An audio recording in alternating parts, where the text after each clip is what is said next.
6 months ago, in preparation for the release of the sequel, I covered Happy Death Day. I then watched the sequel and forgot to do a video, so here we are 6 months down the line with Happy Death Day to you. The cast and director is pretty much the same, so if you want to know who they are, go and watch that video and then come back.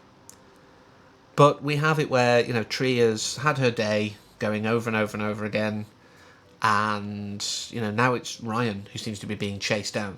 And rather than that being the whole plot of the film, just basically a rehash of the first one but with Ryan instead of Tree, we find out early on it's actually another Ryan from a parallel universe trying to kill him because they screwed everything up by this experiment that they did, which is weird that I talked about Quantum Leap recently because that's kind of what this is leaning on, it seems.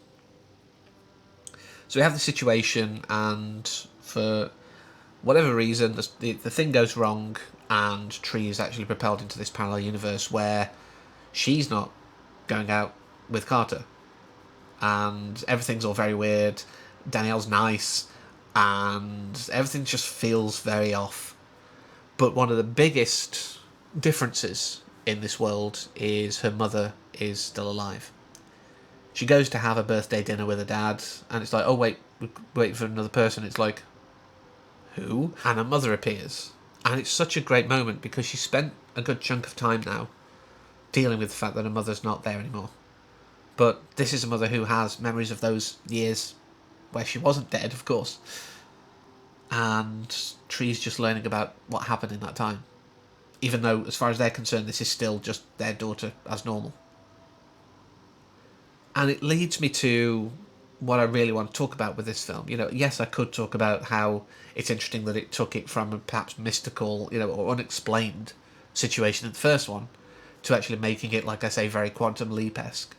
I could talk about the fact that, Tree's got to basically keep going back, and it shows just how good her mind is that she can remember all these formulae. Because she can't write it down because she couldn't take it with her. A lot of people said, well, how could she, how could she keep it in her brain and all that kind of stuff? It's like, well, she obviously did that in the first one because she was writing that list. And she'd have had to write that list out each time and cross the people off. So she clearly has the ability to remember, what's gone on.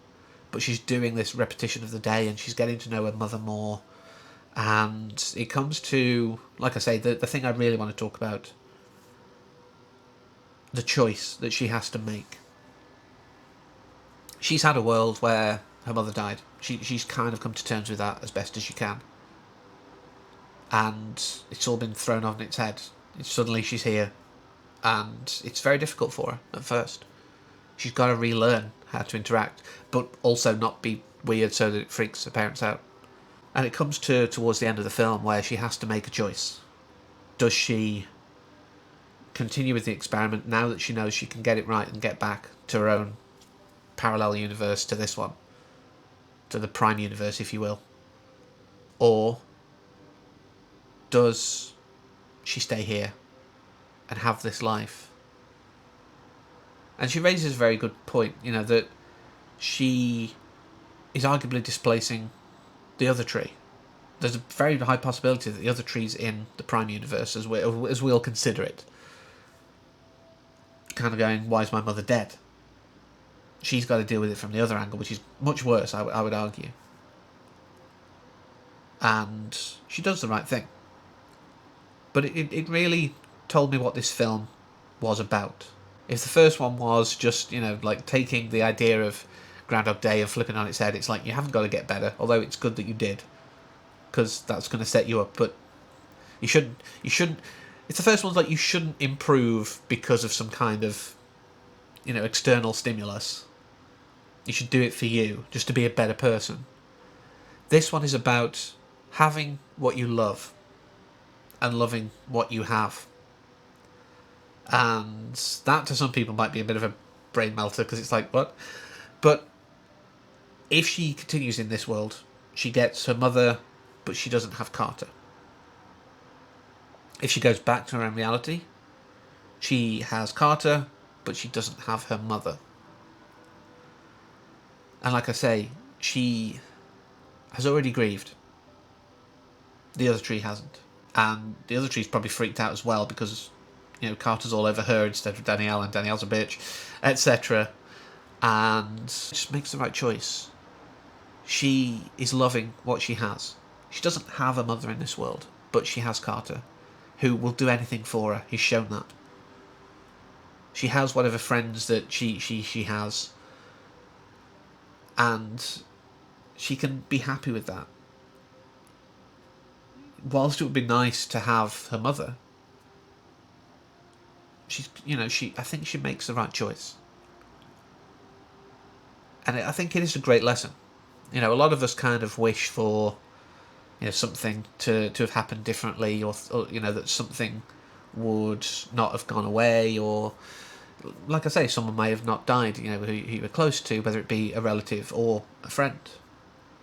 Many of us have had those thoughts, I'm sure. But we are all products of what's happened to us. Were one thing to change, and again, this is kind of going a bit back to like a butterfly effect almost kind of idea, but if one thing were to change, assuming that we're working on a singular timeline where a change in the past would then alter now, rather than branching timelines. But if one thing were to change, you'd be a very different person. Even something so small as, the time that you had to wait an hour in line for coffee, so you were late to work, and you got written up and you had a really bad day, so you ended up going out and getting drunk and met the love of your life. If that queue wasn't in the coffee shop, you'd have just stayed home. Potentially, It's an interesting idea, like I say, about being happy with what you've got. Some people see that as a very bleak idea, but I'm not saying like just be happy entirely with what you've got, never strive to be better, but don't think that, you have to make grand changes to make your life better. You can move forward and do the best you can with what you have available. And if that's not a great life lesson, I don't know what is. Whilst a lot of people weren't as I don't know, wowed, I suppose, by the sequel, than the first one, and I'm in that camp. I enjoyed it for what it was, but it didn't wow me in the same way. It wasn't really super novel, but I enjoyed it for what it was. It was a very heartfelt kind of film, and I enjoyed it for that. It's the first one was very much its own thing, and that's to be respected. But as a follow-on with a great heart and a great message, I like this.